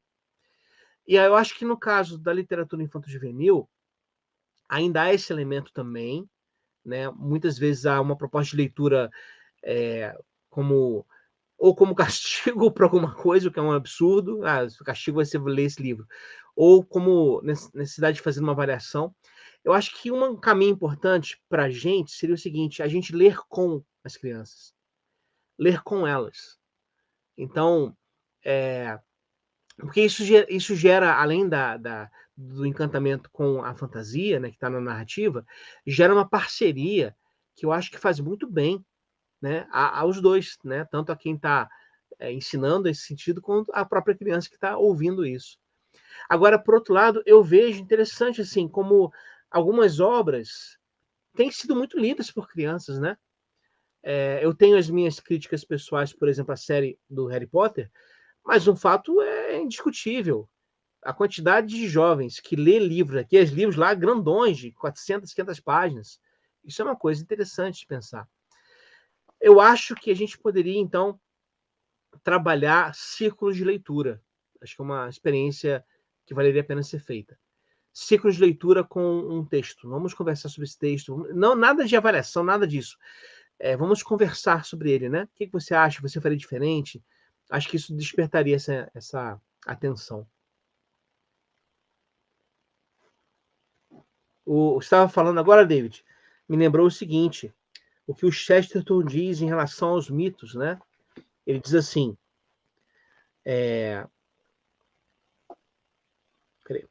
diz assim, o verdadeiro artista, não, perdão, é preciso compreender de uma vez por todas que a mitologia procede inteiramente das partes poéticas do espírito humano. Um mito é, antes de tudo, uma obra de arte, uma criação de poetas dirigida a poetas. O verdadeiro artista experimenta com maior ou menor clareza a sensação de que tropeça com verdades transcendentes e que suas imagens são a sombra de realidades entrevistas através de um véu. Dito de outra forma, o místico, por instinto, é sensível a uma presença latente que está por cima das nuvens ou no coração das grandes árvores e pensa alcançá-la pela perseguição da beleza. O feitiço de que usará será, pois, a imaginação, que é muito o que você estava falando do Lewis sobre imaginação, né? Essa ênfase na imaginação como necessária para a vida. Ótimo. É incrível, professor, na sua fala, como você citou os livros do Harry Potter, mas da mesma autora, Animais Fantásticos, né? A literatura fantástica, ela ainda a literatura fantástica, como o Lewis e o Tolkien, eles reavivam no século XX, ela ainda é muito presente no século XXI, né? A gente percebe o interesse e a venda dos livros como os livros do Harry Potter, né? E eu acho que, de fato, antes de tudo, é ler pelo gosto de ler, né? O Lewis, ele relata, por exemplo, um aspecto muito interessante na criação do Lewis é que ele foi lá para casa na infância, e ele relata que, em um dos relatos, ele fala, tinham livros que iam até a altura do meu ombro, né? 10 anos de idade, e como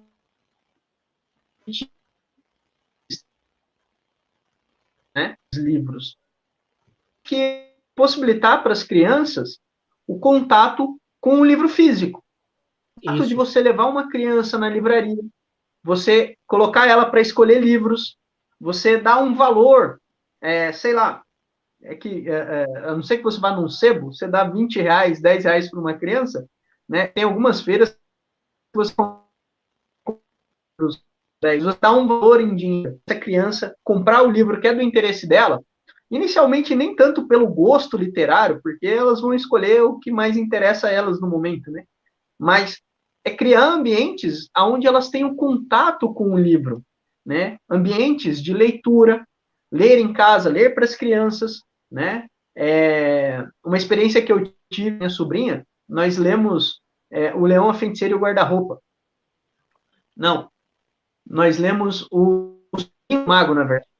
E sempre que fazíamos a leitura de um capítulo, eu colocava papel, lápis, e pedia para ela desenhar. Enquanto eu lia, eu comentava, explicava, eu perguntava, como você quer esse personagem?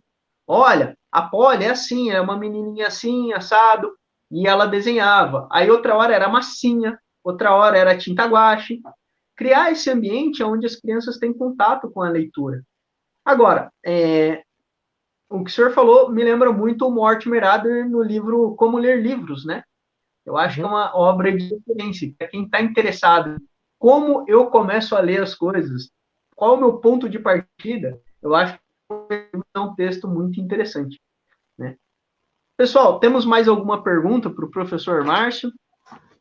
Se ele quiser comentar o que eu acabei de falar, professor, fica à vontade. Não, eu concordo. Acho que é um caminho excelente aproximar as crianças do universo literário físico, né? Não apenas virtual, que também tem o seu lugar, evidentemente, mas eu, pelo menos, eu não me acostumei a ler digitalmente. Eu gosto de livro impresso, porque o livro, para mim, não é só uma experiência de leitura, é uma experiência sensorial. Eu cheiro os livros, inclusive em sebo, que é um problema, eu sei que é um problema, mas é inevitável, eu faço isso. Até o momento, até hoje, por exemplo, quando eu abro aqui o livro do Senhor dos Anéis, eu li a trilogia do Senhor dos Anéis, eu li 5 vezes até hoje. Não, 5 vezes até hoje. Comecei a ler na minha adolescência, li uma vez, depois li de novo, aí li me pensando na história, como eu, como personagem na história, né, coisa de adolescente, depois li mais vezes, aí li para fazer trabalhos acadêmicos, tudo mais, li tudo, né? E toda vez que eu abro o livro e sinto o cheiro, eu lembro de narrativas do livro, cenas do livro.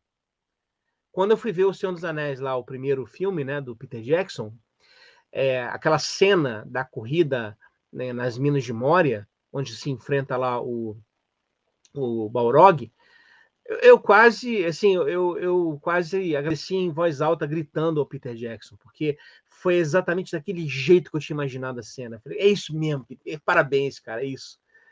É uma experiência interessante, né? A gente vai marcando cenas do livro, né, e gravando, associando. Eu acho que essa parte física de ter o livro em mãos é importante para as crianças.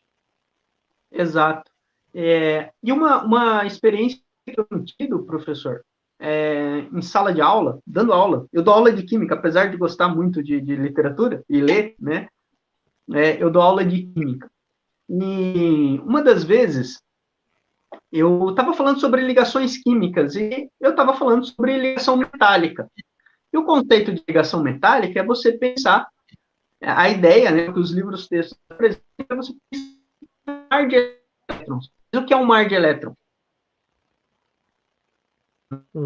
Então, e eu tentei pensar em relação dos átomos, dos elétrons, né? Pensarem num copo, num recipiente cheio de bolinhas de gude e preenchidos por água, né? Então, as bolinhas de gude seriam os núcleos dos átomos metálicos e a água seriam os elétrons preenchendo o espaço entre esses átomos metálicos, para fazer a analogia do mar de elétron ser mais palpável, né? Guardando as suas devidas proporções, né? E uma coisa me deixou boquiaberto. Tiveram alunos que me pediram para eu desenhar no quadro, porque eles não conseguiam imaginar, ok? E a relação que eles têm, por exemplo, com a imagem, é a imagem dada. Tem o seu valor, do ponto de vista textual, colocamos assim, a mídia audiovisual tem o seu valor. Os filmes, como o senhor acabou de falar, né? A cena que você viu do Balrog era no filme, a cena que você imaginou. Porém, ao apresentar a imagem completa, a imagem dada, limita a capacidade imaginativa dos alunos, né? Das pessoas. E aqui é incrível, quando nós lemos tanto o Lewis quanto o Tolkien, é como, posto o problema, né, a falta de capacidade imaginativa nas pessoas, atualmente, devido até com a tecnologia, limitar esse aspecto, Lewis e Tolkien constroem imagens na nossa mente, no decurso da leitura. Eu lembro, por exemplo, do Hanson chegando em Malacandra, né? Subindo o morro e vendo as folhas, e ele relatando o cheiro.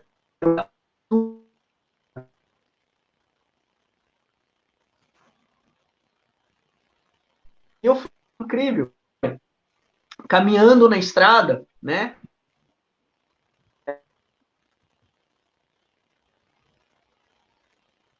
Idiota.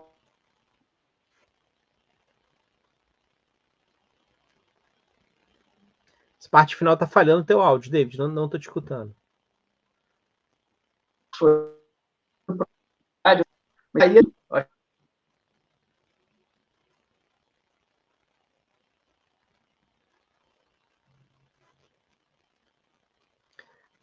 Acho que a imersão dele caiu. Deixa eu aproveitar então e fazer o seguinte. O que o David está falando me lembrou do desenhista, né, do criador, por exemplo, de desenhos como Viagem de Chihiro, que é o Hayao Miyazaki. E ele diz o seguinte, que ele estava num dos seus estúdios, e ele queria que um dos seus desenhistas desenhasse uma cena que tinha um cachorro com uma árvore e tal. E o desenhista foi incapaz de fazer isso. Ele não conseguiu imaginar a cena. E ele ficou espantado, o Miyazaki ficou espantado. O David está falando que o Miyazaki, né, o do Viagem de Chihiro, ele falou com os seus desenhistas, ele tentou falar com os desenhistas para que eles criassem uma cena que tivesse um cachorro, tivesse lá uma árvore e tal, e os desenhistas não conseguiram fazer. Ele teve que descrever para eles o que queria, com todos os detalhes, porque faltava essa imaginação, acho, deve ser isso. Exatamente. E o que eu estava falando, que a internet caiu, é que a literatura fantástica é um meio para a gente resgatar a literatura fantástica, a literatura ficcional, a ficção científica. E aqui existe um interesse muito particular meu na ficção científica, inclusive para o trabalho como professor de ciência, né, professor de química. E o argumento do Robert Adams, que a ficção científica é justamente a parte estética do trabalho e do empreendimento científico, né? É a dimensão aonde a estética da ciência ela pode se manifestar de maneira mais plena, né? Então existe essa implicação. Agora, Viagem de Chihiro é de uma beleza exuberante, né? Meu amigo Totoro, né? Eu acho que é o outro. Animado, Princesa Mononoke, Meu Amigo Totoro, Vidas ao Vento, que é belíssimo, belíssimo. É o desenho talvez mais realista dele, mas o cara é muito bom.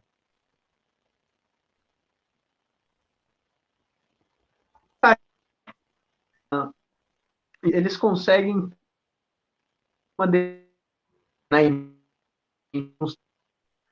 vários aspectos dos lugares quando eles querem erotizar, mas no caso delicadeza, eu lembro de assistir, acho que é o Castanhado, agora eu não me recordo o nome, mas eu assisti com a minha mãe, e ela ficou, assistir animação, e ela ficou muito encantada com a beleza, né? Com a beleza de uma animação japonesa.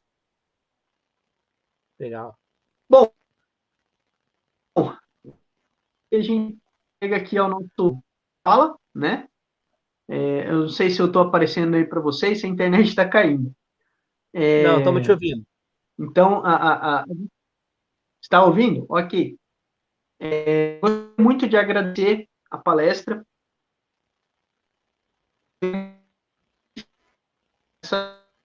Muito também. Espetacular de agradecer ao, né? Estou pensando em escrever um pouco sobre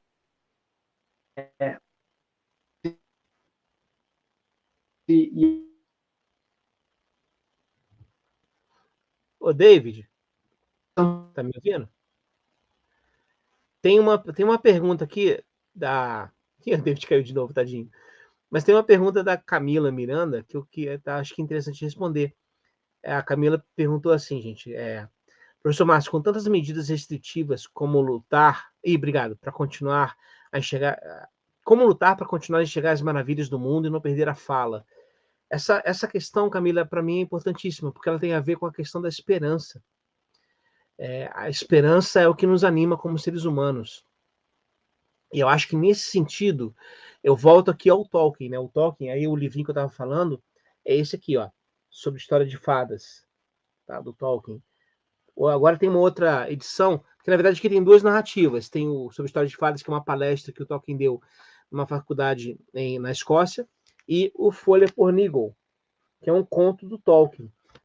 No livro mais recente, eles inverteram, colocaram a capa, a Folha por Nigel, e o estudo depois, né? Mas esse estudo, ele fala exatamente isso, assim, o grande valor, né? Um dos grandes valores da literatura de fantasia é essa capacidade que ela tem de apresentar, por exemplo, a lógica do mito do herói, que é aquela narrativa que o Joseph Campbell descreve, né? O chamado, o desafio do proposto, o treinamento, a perda, que pode envolver inclusive morte, e aí o retorno, a ressurreição, que gera a vitória final. Essa eucatástrofe final, essa lógica de que é possível vencer, de que realmente é possível vencer, é a palavra que está na literatura fantástica, que a gente está falando aqui, do livro do Tolkien, de outros autores, mas que também está, por exemplo, na literatura fantástica do Apocalipse de João. O Apocalipse de João, ele garante, né, de forma simbólica, claro, é uma literatura apocalíptica, aquilo ali é totalmente simbólico, não literal, mas ele fala com toda clareza e com toda a força da sua mensagem, que no final de tudo, o mar já não existirá mais. Quando eu era criança e li essa passagem de Apocalipse, eu sempre ficava pensando, poxa, mas o que Deus tem contra as praias, né? Porque eu gosto tanto de praia e não vai ter praia no céu, que história é essa?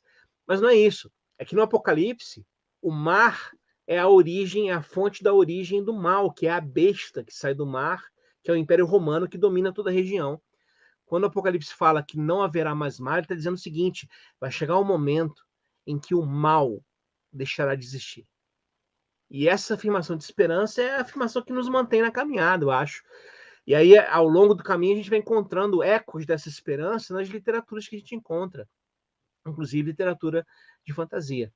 Então, acho que é difícil mesmo, realmente difícil. Aliás, no Brasil de hoje, estar no Brasil de hoje e manter a sanidade é uma coisa difícil. Mas a gente é chamado a resistir e manter a esperança. Então, a gente vai conseguir. Ótimo, professor Márcio. Salvando a live aí, porque minha conexão está querendo passar uma rasteira, né? Eu vi aqui que nós temos uma pergunta. Vocês podem colocar em tela a pergunta do Sandro? Eu vi que o pessoal separou a pergunta. Ah, tá.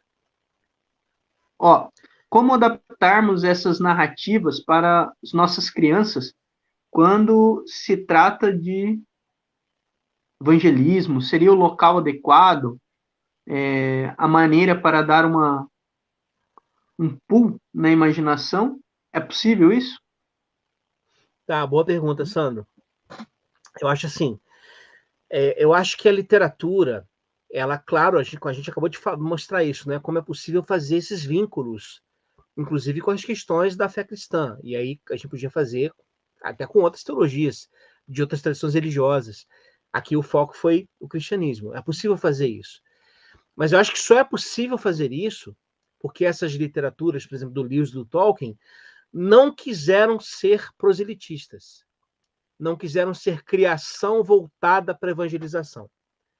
Porque quando acontece isso, quando você tem uma criação voltada para algo, né, assim, é uma função específica, né, você acaba gerando uma literatura de baixa qualidade. O Lewis fala isso no seu texto Como Escrever para as Crianças, né? Ele diz assim, alguns, inclusive, me acusam de que eu teria pensado qual é a melhor forma de evangelizar crianças. Vou pensar então uma narrativa na qual Jesus é o leão, o pecador, né, o ser humano pecador é o Edmundo, a Satanás é a feiticeira branca, e vou criar uma narrativa com isso. Mas ele fala assim, mas eu jamais teria conseguido escrever dessa forma. Na verdade, ele diz que a narrativa surgiu na sua mente por imagens. A imagem de um fauno carregando presentes no dia de Natal. A primeira imagem que ele fala de Nárnia. Nem tinha o Aslan, nem tinha o leão. Mas é claro que depois, quando o leão entra na narrativa, ele acaba se comportando de um jeito que a gente pode fazer essas vinculações. E ele diz assim, o Lewis diz assim, a melhor forma de escrever para crianças, então não seria essa perspectiva de mercado, né? Vamos pensar o que as crianças querem ouvir. E aí vamos fazer uma literatura para elas. Não. Vamos escrever literatura e essa literatura escrita, ela será boa tanto para crianças quanto para adultos, né? Aí, claro, isso de um lado da produção de textos. Agora, aí a tua continuação de pergunta, né, Sandro? Dentro da igreja, salas especiais para as crianças, fazendo essa analogia. Eu acho que é possível, sim, deixando claro que a narrativa ali é uma narrativa, é uma literatura que não teve o objetivo de evangelizar. Mas, percebam, tipo assim, percebam, crianças, a gente não consegue fazer esses vínculos. O Aslan aqui, se sacrificando, né? Inclusive a pedra que se rompe no meio, né, com a ressurreição, não seria, talvez... Vamos ler aqui o evangelho que diz que o véu do santuário, que separava Deus das pessoas, foi rasgado de alto a baixo. Seria uma analogia disso? Então, eu acho que é possível, sim, fazer esses encontros, inclusive para incentivar a leitura.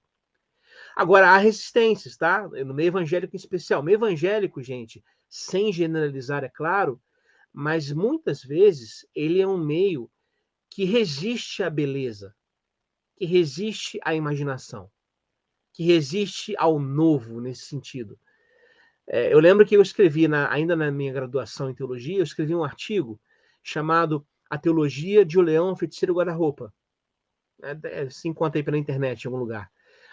E aí foi publicado uma revista de estudos bíblicos da Igreja Batista. Eu sou pastor batista. Olha, eu recebi um monte de e-mail. Uns elogiando, achando interessante, e outros me chamando de luciferiano. Como você dá ouvidos a essa obra de Satanás, luciferiana? Você é um servo do diabo, como foi Lewis também. É uma coisa surreal, assim, de gente de igreja. E não era gente, membros, eram pastores, evangelistas, diáconos. Por quê? Há essa resistência, sabe? E me parece que a gente perde muito com isso. Há um processo de, como houve na Reforma Protestante, né? Um processo de destruição de imagens, há um processo de destruição da beleza literária. Porque literatura tem que ser só para fins evangelísticos. Isso é um problema, eu acho.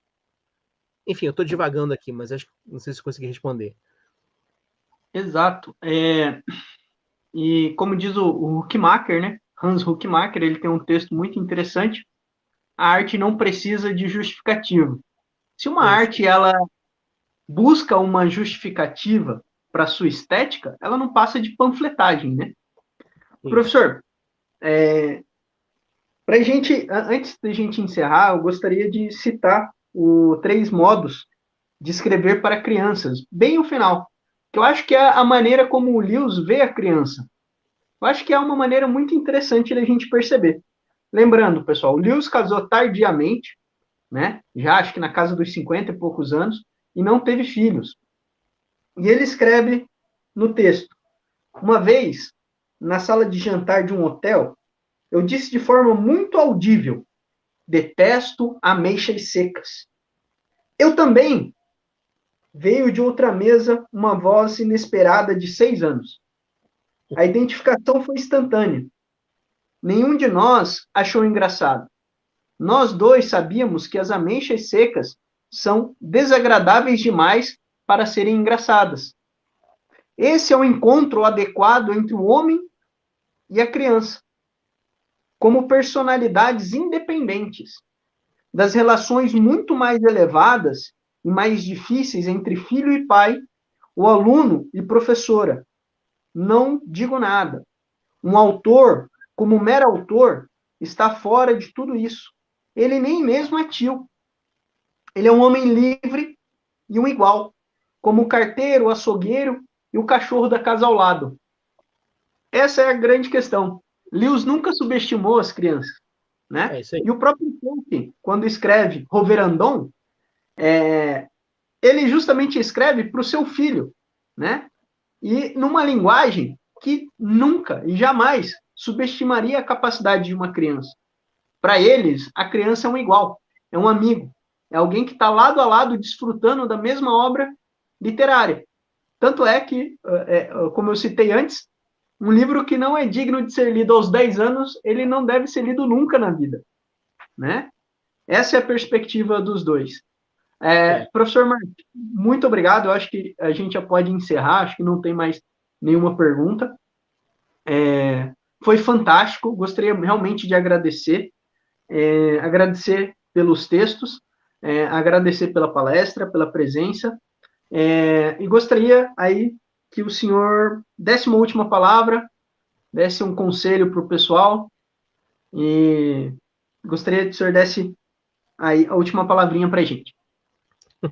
Você me lembrou aquela charge que tem nas redes sociais, e alguém está entrando no ônibus, aí vê a placa assim: fale ao motorista somente o indispensável. Aí o que ele diz? Leia Tolkien. Ou leia Lewis. Eu acho que seria essa a fala final, né? Claro, agradecendo muito ao convite, David, que você me fez, as falas de vocês aqui. Agradeço demais, foi muito bom participar. E agora, de verdade mesmo, ressaltando essa questão, mergulhe com vontade na obra de Lewis e Tolkien. De verdade, você será muito bem recompensado ao fazer isso. Não apenas nesses dois autores, mas busque literatura de fantasia, literatura fantástica, ficção científica. Esse ano, duas das melhores obras de ficção na minha leitura se tornaram produções de TV e cinema, né? Uma minissérie ou uma série chamada que é a série de Fundação, que eu ainda não assisti, eu tenho até medo de assistir, porque Fundação do Isaac Asimov é a minha ficção científica predileta, e para mim ela é intraduzível em outra mídia que não o livro, então não sei como é que foi feito, estou curioso. E o Duna, do Frank Herbert, que é maravilhoso, sensacional, e aí agora foi transformado num filme, né? Na verdade, em 2 partes, e eu estou ansioso para assistir também. Então, assim, essas narrativas, gente, elas ajudam a gente demais, em todos os sentidos. Ajudam a gente porque a gente começa a pensar melhor sobre o mundo. A gente tem outros olhares sobre o mundo. Duna fala de aspectos religiosos, de expectativas de profetas que chegam, ou de messias que vêm. Isso tudo está vinculado a perspectivas religiosas que a gente conhece, né? A gente no universo cristão conhece de perto. Fundação, por sua vez, muitas e muitas vezes critica uma sociedade estratificada, burocrática, avessa ao conhecimento, que entende que conhecimento tem que ser apenas resguardado e reproduzido, mas nunca avançado, nunca pensado uma coisa nova. E a consequência disso é o império que rui, que se desfaz. Então, assim, há muito elemento para se encontrar nessas narrativas que nos ajudam a pensar o mundo que a gente vive e a recriá-lo. E a gente não precisa ir muito longe para pensar essas questões. A série Além da Imaginação, por exemplo, que é uma das minhas séries prediletas também de ficção, desde que eu me entendo por gente, ele apresenta alguns episódios que caberiam hoje como um retrato do Brasil. Episódios nos quais há a presença de uma rejeição ao saber, que gera intolerância, que gera desconfiança do outro, que gera violência sistemática, enfim, episódios que trazem essas leituras. E aí temos lá isso, temos o universo de histórias em quadrinho, que é um universo que eu gosto também, e eu relaciono com teologia, né? A gente pode encontrar vários pontos. Então, não apequene a sua experiência. Ao contrário, aumente, amplie o máximo possível. Isso vai te fazer bem. E no mais, gente, obrigado demais pela presença de vocês aqui. Abração. Muito obrigado, professor Márcio. No fim de tudo, leia. É isso aí. Leia, sempre uma boa coisa a se fazer. Está entediado, não sabe o que fazer? Pega um livro, abra e leia. Tome e leia, como diz Agostinho, né? Tome e leia, isso aí. É excelente conselho. Cara, é incrível. Professor Márcio, muito obrigado. Foi uma alegria. Eu estou aqui regozijante e minha cabeça está borbulhando. Espero a gente poder aproximar esses laços e conversar mais sobre o livro, sobre literatura. Meu interesse com relação à ficção científica tem aumentado cada vez mais. E, bom, muito obrigado. Acho que não tenho muito o que dizer, além de agradecer e me sentir grato por essa aula. Muito obrigado, pessoal. Muito obrigado pela atenção de todos. Ficamos por aqui hoje. Se eu não me engano, professora Camila, está aí? Se tiver, Camila, se você puder entrar em tela para falar da nossa última reunião, a data, se eu não me engano, vai ser dia 28 do 11. Agora eu não me recordo. Ou vai ser 28 desse mês. Acho que é 28 desse mês. Nós vamos ter uma mesa redonda com o professor... Isso, a professora Camila entrando. Me salva, Camila. Olá, boa noite. Então, nós teremos uma mesa redonda no dia 28 de outubro, às 19 horas, com o professor Geraldo Vicente, aqui da UFMS, a Gabriele Gregersen, né, que é tradutora de vários livros do C.S. Lewis, e o professor Nathaniel, que é da UEMS. Então, eu convido todos a participar conosco desse evento. Será a nossa última live desse projeto de extensão. E estão todos convidados. Olha, Gabriela é excelente. Ela escreveu aqui o prefácio do meu primeiro livro. Que legal. Olha aí, que bacana. Não, viu? Olha, isso é um luxo. Isso é um luxo, viu, professor? Parabéns. Gente boa demais. Tá? Então, se sinta convidado a participar conosco. Será a nossa última live, a última live do nosso projeto de extensão. E só para fazer inveja, eu tenho 2. Aí, ó. Mais uma vez, muito obrigado. Camila, muito obrigado por salvar aqui minha falta de memória. Pessoal, muito obrigado. Muito obrigado pela atenção de todos. Ficamos por aqui até dia 28. Tchau, abraço a todos. Abraço, obrigada. Pessoal.